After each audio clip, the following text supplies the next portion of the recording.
Est-ce que vous pouvez nous dire ce que vous attendez de cette nouvelle manifestation? Écoutez, cette manifestation qui sera d'importance, c'est pour peser sur le gouvernement et le Parlement, puisque l'examen du projet de loi démarre normalement au Parlement mardi prochain, le 3. Donc c'est pour dire au gouvernement et au Parlement, si vous voulez une loi de progrès social, il faut plus que modifier à la marge ce projet de loi.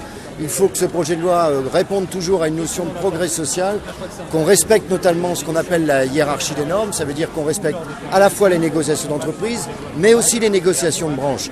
Donc là, le gouvernement, avec ce projet, est en train de retourner la situation. Si je regarde un pays comme l'Allemagne, ils sont en train de faire machine arrière en Allemagne. Ils sont en train de restaurer le niveau de la branche. Donc, parce que partout où le niveau de la branche a été remis en cause, dans tous les pays, on a assisté à une dégradation de la situation des salariés. Donc c'est à la fois pour peser sur le gouvernement et le Parlement. Alors il y a eu des aménagements qui ont été réalisés.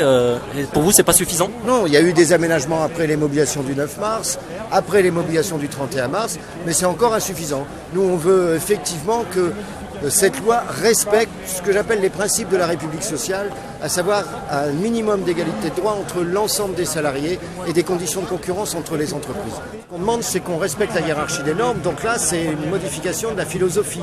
Ensuite, il y a des problèmes sur les licenciements économiques, sur la médecine du travail, mais ça, je sais que ce sera débattu au Parlement. Par contre, le problème de philosophie, c'est ça qui est posé. Écoutez, moi, on va bientôt célébrer, y compris le gouvernement, les 80 ans du Front populaire, 1936-2016. Or, il faut savoir que cette hiérarchie des normes, c'est en 1936 qu'elle a été introduite.